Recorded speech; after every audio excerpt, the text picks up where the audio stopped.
Bapa, kami rindu mendengar suara-Mu bagi kami. Perdengarkan suara-Mu bagi kami.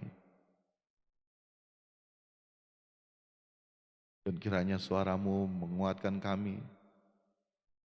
Membuat kami tetap bersemangat, bergairah di dalam Engkau. Atas apa yang kami alami hari-hari ini.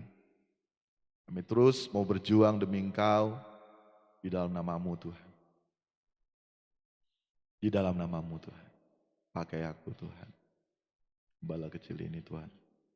Menyampaikan apa yang menjadi isi hati-Mu. Kami semua diubahkan oleh Engkau. Melalui renungan pagi hari ini. Ini kami semua yang siap mendengarkan suara-Mu, merenungkan kebenaran firman-Mu. Sama-sama kami mau katakan, amin. Amin, puji nama Tuhan. Haleluya, shalom sahabat Bapak Ibu. Iya, pertama ini mohon maaf sekali ya, kita live hanya YouTube. Tadi sebenarnya sudah dicoba YouTube dan FB, cuma memang enggak tahu di tempat saya jaringannya kurang stabil sehingga harus pilih salah satu. Tadi sempat dipaksakan, akhirnya dua-duanya sempat ngedrop. Dan pun berjalan YouTube tok, tadi sempat terhenti di tengah jalan, tapi puji Tuhan ya kita bisa sambung lagi. Dengan tidak mengurangi sukacita kita, amin, sahabat Bapak Ibu. Yang ada di tempat ini tentunya tidak berkurang sukacita karena bisa langsung ya. Tapi bagi sahabat Bapak Ibu yang di rumah ataupun dimanapun sahabat Bapak Ibu berada yang menyaksikan tayangan ini, yang sungguh-sungguh saya percaya bahwa tidak juga mengurangi sukacita damai sejahtera yang daripada Bapa di sorga bagi kita. Yang penting niatan hati kita benar-benar tulus mencari Tuhan. Karena sekarang mencari yang tulus itu susah sahabat Bapak Ibu. Ya, yang betul-betul mencari pribadi Tuhan itu susah. Kalau kita misalnya sudah ada dalam komunitas yang benar, mari kita terus bersyukur ya. Dan kita terus berjuang ya untuk terus berusaha menyenangkan Bapa di sorga. Renungan pagi hari ini ya berjudul kesempatan kedua, second chance. Saya teringat ini dua kata ini, second chance ini, selain maknanya kesempatan kedua, pernah enggak terbayang second chance ini dalam pikiran kita apa? Beberapa waktu yang lalu ada ajang nyanyi di salah satu TV swasta nasional, ada grup vokal yang bernama apa? Second Chance. Di mana saat awal audisi mereka itu nyanyinya sendiri-sendiri. Jadi audisinya sendiri-sendiri, tapi karena juri sayang untuk dipulangkan, mereka melihat bakat mereka bagus, akhirnya dibuat apa? Grup yang baru yang berisikan 4 orang, empat orang, 3 laki-laki, 1 perempuan, dan mereka menyebut diri mereka second chance. Gitu. Karena mereka diberikan kesempatan kedua walaupun dalam bentuk grup, bukan masing-masing, dalam bentuk grup. Dan luar biasa mereka berlatih dengan giat, mereka menurunkan ego masing-masing karena kan sebelumnya kan apa? Sebelumnya kan ada ego masing-masing sebagai penyanyi, betul? Apalagi penyanyi yang solo, kemudian dibuat satu vokal grup. Harus mereka menurunkan ego masing-masing, mematikan, ya bahasa saya mematikan aku dalam diri mereka masing-masing sehingga yang ada hanyalah satu tujuan, yaitu meraih kemenangan demi kemenangan dalam setiap mereka perform dan menampilkan yang terbaik. Akhirnya mereka apa? Mereka juara kedua dalam ajang tersebut. Mereka bisa memiliki kesempatan kedua, tapi banyak juga yang tidak memiliki kesempatan yang sama, betul? Yang dimiliki oleh masing-masing personel dari Second Chance. Dan sekali lagi tentunya bukan perkara yang mudah menggabungkan beberapa karakter menjadi satu karakter, yaitu karakter Second Chance. Sekali lagi mereka mematikan aku dalam diri mereka sehingga mereka dapat memberikan yang terbaik bagi penonton, dalam hal ini Indonesia. Kira-kira cerita apa, kira-kira melalui cerita ini makna apa yang kita bisa dapatkan di dalamnya? Dari pun beberapa kita sampaikan sebelumnya, beberapa hal. ada satu hal yang baru, amin. Yang dapat kita peroleh melalui pagi hari ini, melalui cerita yang tadi saya sampaikan bahwa apa? Satu, tidak semua kita memiliki kesempatan kedua. Amin. Tidak semua kita memiliki kesempatan kedua. Untuk itu sahabat Bapak Ibu, kesempatan demi kesempatan yang Tuhan beri dalam hidup kita. Kalaupun kita masih boleh ada hingga saat ini adalah kesempatan yang Tuhan beri bagi kita untuk apa? Untuk kita berjuang menyenangkan perasaan Bapa di sorga. Untuk kita berjuang cara menyenangkan Bapa di sorga, itu menyelesaikan diri kita sendiri. Diri kita yang masih hidup untuk diri kita sendiri. Bagaimana kita yang masih hidup untuk diri kita sendiri, kemudian kita mau menyenangkan perasaan Tuhan? Tidak bisa sahabat Bapak Ibu. Untuk itu kita harus menyelesaikan diri kita, dalam diri kita sendiri. Sehingga yang ada hanyalah apa? Hidupku bukan aku lagi, melainkan Kristus yang hidup dalam diri aku. Seperti halnya Paulus katakan. Sahabat Bapak Ibu, kita harus benar-benar menyadari. Tidak semua kita memiliki kesempatan kedua. Kalau kita boleh ada hingga saat ini, itu adalah kesempatan demi kesempatan yang Tuhan beri bagi kita, amin. Dalam ajang kompetisi, oke, ada kesempatan kedua, walaupun yang lainnya juga tidak diberi kesempatan. Tapi setelah mereka menjalani kesempatan yang kedua, mereka gagal, sudah selesai. Bayangkan kalau misalnya Allah berbuat hal seperti itu. Selesai semua, kita masuk neraka. Tapi Allah yang maha besar, Allah masih memberikan kesempatan demi kesempatan bagi kita. Yang saya anggap itu tetap adalah kesempatan kedua. Ya. Kesempatan kedua. Untuk itu mari sahabat Bapak Ibu, kita responi ya. Apa yang menjadi kerinduan Allah dalam diri kita sehingga Allah memberikan kesempatan demi kesempatan bagi kita. Kesempatan demi kesempatan bagi kita untuk dapat dinikmati oleh Tuhan, termasuk salah satunya apa yang kita lakukan pagi hari ini. Ya. Berapa banyak di antara kita mendengar bahwa orang sana tidak bisa waktu bangun malam hari, pagi harinya sudah tidak bangun lagi. Kalau Tuhan memberikan kita kesempatan pagi hari ini masih boleh bangun, bernafas, bangun pagi, mari kita pergunakan waktu ini untuk menyenangkan perasaan Tuhan, amin. Selalu saya katakan bahwa untuk hal-hal yang lahiriah, kenapa orang bisa bangun pagi, orang bisa berjuang untuk ini itu. Tapi kita untuk mau bangun pagi, untuk mencari kekekalan. Maaf ya bahasanya mencari kekekalan, tapi lebih kepada untuk yang namanya nasib kekal kita. Kenapa kita acuh tak acuh, gampang sebentar bisa.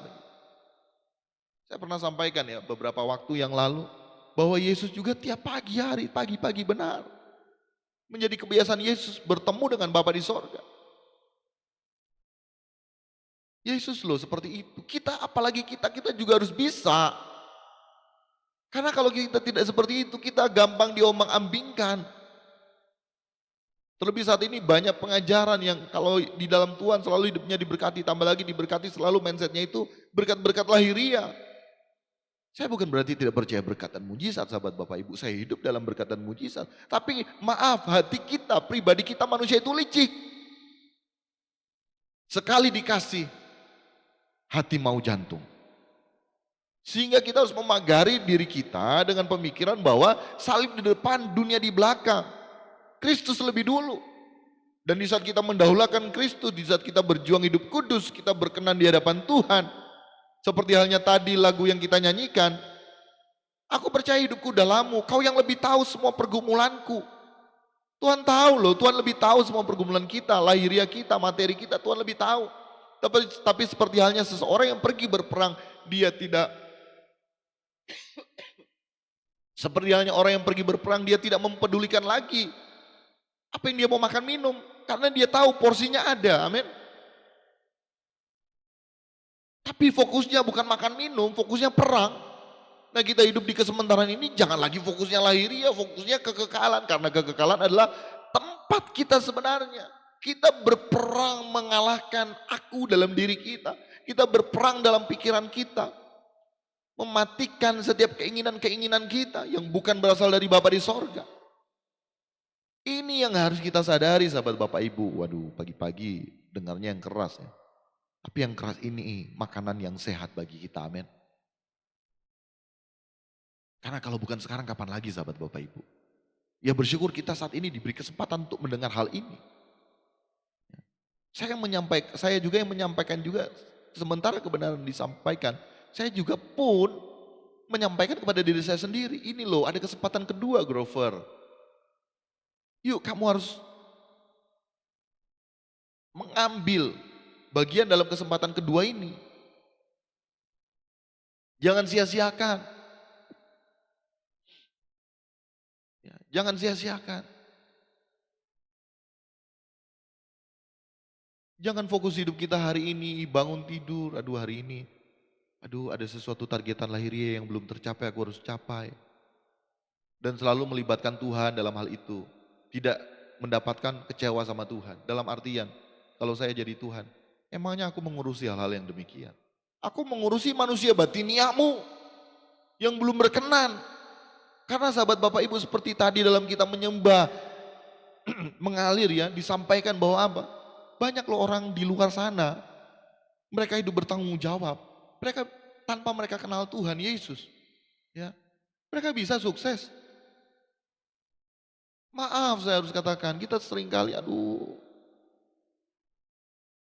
terlalu bucin bukan kepada pribadinya. Kita jadi budak cinta atas diri kita sendiri yang mau apa, mau kaya, segala sesuatu mau dimudahkan. Tapi ujung-ujungnya seperti halnya saat ini kebenaran disampaikan, yuk kita hidup suci, hidup kudus, mempergunakan kesempatan yang ada agar kita semakin berkenan. Mana ada yang mau?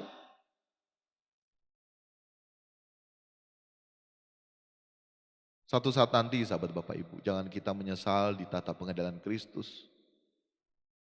Kita semua akan menghadap tatap pengadilan Kristus. Jangan nanti kita menyesal. Untuk itu kalau saat ini kesempatan diberikan bagi kita, mari kita pergunakan sebaik-baiknya. Untuk pertama mendengar kebenaran ini, yang kiranya dapat mengubahkan kehidupan kita. Sehingga kesempatan demi kesempatan yang kita miliki jangan kita mau sia-siakan, kita pergunakan sebagai kesempatan emas bagi kita untuk meraih janji kekekalan. Nah ini janji. Lalu kita klaim janji Tuhan. Apa sih janji Tuhan itu? Nah besok ya, ibadah raya. Kita akan bahas banyak mengenai hal itu.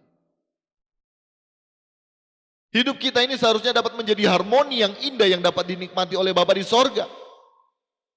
Untuk itu kita harus melatih diri kita untuk dapat apa? Untuk dapat dipimpin oleh Roh Kudus. Melatih diri. Seperti halnya kita bangun pagi hari ini, kita doa pagi, melatih diri.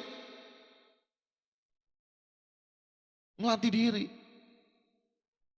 Kita telah diberikan kesempatan kedua sahabat Bapak Ibu. Dalam hal ini juga mengandung makna, artinya Yesus Kristus telah mati di kayu salib menjadi Adam kedua yang merupakan model prototipe manusia yang harus kita teladani. Oleh karenanya kita harus mempergunakan kesempatan ini untuk dapat menjadi seperti Yesus. Model manusia yang merupakan standar hidup kekristenan saat ini. Tapi maaf sahabat Bapak Ibu, boro-boro ya. Boro-boro kita mau mengerti, selalu dalam pikiran kita mana bisa kita seperti Yesus. Yesus kan Tuhan. Kita bukan mau menyamai ketuhanannya sahabat Bapak Ibu.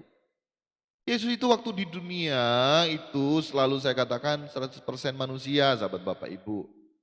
Menjalankan hidup sebagai manusia, dia lapar, dia haus, dia merasakan sakit. Ya. Tapi dalam keadaannya sebagai manusia dia tidak bercacat, tidak bercela, dia melakukan semua yang Bapa ingini dan dia merupakan gambaran dari keserupaan Bapa di sorga. Artinya apa? Dia merupakan pribadi manusia yang memiliki pikiran dan perasaan yang dalam kehendak bebasnya dia sebetulnya bisa untuk berbuat salah, dia bisa untuk jatuh tapi dia tidak memilih jatuh, dia tidak memilih untuk berbuat salah, melainkan dia mau berkenan di hadapan Tuhan, amin. Nah kita juga harus bisa seperti itu. Nah itu standar kekristenan. Sehingga kalau ada yang ditanya, ikut Tuhan, diberkati atau menderita, itu kan jadi dilema pilihan sebetulnya. Kalau bagi saya ikut Tuhan itu diberkati. Apa berkatnya? Penderitaan itu adalah berkat kita. Janganlah selalu kita kaitkan dengan penderitaan berkat-berkat itu dengan hal-hal yang lahiriah. Dan penderitaan di sini pun jangan juga kita kaitkan dengan kita tidak ada uang. Yang ada uang pun, orang kaya pun itu menderita sebetulnya. Bagaimana melepas kekayaannya untuk Tuhan. Karena ada bagian orang lain di dalam titipan yang Tuhan berikan itu. Yang Tuhan izinkan kamu memilikinya. Ya. Saya percaya bahwa memang sengaja Tuhan juga izinkan orang yang tidak kenal Dia sekalipun, tidak kenal Bapa di surga sekalipun, melalui hidup yang bertanggung jawab, bisa kaya. Karena apa? Karena mau menunjukkan ikut Yesus itu ikut cari pribadinya. Ya. Cari pribadinya, bukan cari yang lain-lain. Second chance, kesempatan kedua, mari kita pergunakan, amin. Mari kita pergunakan dengan sebaik-baiknya. Sehingga demikian sahabat Bapak Ibu yang menjadi renungan kita hari ini. Dan pengumuman sahabat Bapak Ibu, besok hari ibadah raya New Chapter Community ya. Jam 10 pagi bertempat di Perum Lintas Matungkas, Blok E nomor 18, Maps-nya New Chapter Community. Silahkan yang hadir, wah tentunya yang hadir beda tentunya waktu di rumah ya. Tapi yang di rumah juga jangan mau kalah, kalaupun tidak bisa hadir, fokus ya, fokus. Dan yang di rumah minta maaf, FB tidak ada, melainkan sekarang hanya tayang untuk sementara waktu ya, karena sambil nanti juga mau dicari aplikasi yang tepat lagi. Karena aplikasi yang kami pergunakan saat ini tidak mensupport untuk 2 live sekaligus, jadi yang bisa live yaitu hanya YouTube, jadi kemungkinan besar besok YouTube, FB tidak ada, tapi tidak mengurangi sukacita, amin. Saya katakan dan saya selalu katakan, banyak orang di saat mendesak dan itu merupakan suatu kebutuhannya, pasti dia akan berjuang untuk itu, betul? Jadi kalaupun misalnya alasan tidak ada kuota, ya beli dong kuota. Kenapa untuk hal-hal yang lahiriah kita bisa paksakan diri kita? Ya. Untuk hal-hal seperti ini kita tidak bisa paksakan diri kita. Ya, ya saya mengajak sahabat Bapak Ibu yang tentunya belum memiliki gereja ya, atau belum berkomunitas. Tapi kalau saat itu jam 10 besok ada ibadah ya silahkan sahabat Bapak Ibu ibadah ke tempat masing-masing. Tapi kalaupun tidak di rumah bisa silahkan ibadah atau mau datang langsung ke sini silahkan. Oke sahabat Bapak Ibu demikian yang menjadi perenungan kita pada saat pagi hari ini dan besok pagi hari didahului dengan New Chapter Community Renungan Harian Kristen. Baru kemudian ada ibadah raya jam 10 pagi. Oke sahabat Bapak Ibu tetap bangun komunikasi ya, bukan nanti hari Sabtu kita sama-sama tapi setiap harinya kita tetap terus bangun komunikasi. Saya ini tiap hari jam 4 bangun buat renungan ya. Ada kalanya masalah malam sebelumnya tapi tetap jam 4 bangun buat renungan, edit dan lain sebagainya. Semua ini saya kerjakan sendiri sahabat Bapak Ibu. Dan bersyukur ada keluarga yang support. Ya. Tapi kalau misalnya kita bisa lakukan sendiri kenapa tidak? Toh juga untuk kemuliaan nama Tuhan ya. Kita tidak boleh untuk hitung-hitungan dengan Tuhan. Terlalu baik Tuhan dalam diri kita. Amin sahabat Bapak Ibu. Oke jadi dengan demikian berakhir doa pagi kita pada saat ini. Dan sahabat Bapak Ibu, kita angkat lagi refnya yuk yang tadi. Hanya satu kerinduanku sempurna seperti Bapakku sesuai rancangan semula. Kesempatan kedua mari kita lakukan serupa dengan Tuhan Yesus. Tujuan imanku berkenan di hadapan Bapa. Angkat kedua tanganmu. Sahabat Bapak Ibu yang terkasih dalam Tuhan kita Yesus Kristus, mari kita memberkati daerah tempat tinggal kita dimanapun kita berada. Diberkatilah Bapa di sorga tempat kami tinggal, lingkungan sekitar kami, kiranya kami dapat menjadi berkat bagi sekitar kami, sehingga namamu dipermuliakan melalui kehidupan kami yang terus menerus menjadi serupa dengan Kau Kristus. Begitu juga sahabat Bapak Ibu, tolong sama-sama kita berdoa tempat kami melaksanakan ibadah ataupun domisili kami, New Chapter Community, Gate NCC, di Matungkas Engkau berkati, Jaga 11 Engkau berkati, Perum Lintas Engkau berkati, Perum-perum di sekitar Perum Lintas Engkau memberkati. Kami jadi berkat Tuhan, sepanjang suara ini terdengar, boleh menjadi berkat Tuhan bagi seluruh sahabat Bapak Ibu, tetangga-tetangga Tuhan di sekitar Tuhan, dan kami semakin berjuang untuk mengarah Tuhan kepada panggilan surgawi Tuhan. Untuk serupa dengan Engkau ya Yesus Tuhan. Dan Bapa di sorga, saat ini kami semua kekasih-kekasih Tuhan permata hati Tuhan. Kami mengangkat tangan kami dan siap menerima berkat-Mu. Segala berkat daripada Bapa di sorga, cinta kasih dari Tuhan kita Yesus Kristus, dalam persekutuan yang indah bersama dengan Roh Kudus, menjadi bagian dalam kehidupan kita, yang setia, yang berjuang, untuk berkenan di hadapan Tuhan. Kita terima sama-sama, kita katakan, amin. Amin. Puji nama Tuhan, terima kasih sahabat Bapak Ibu.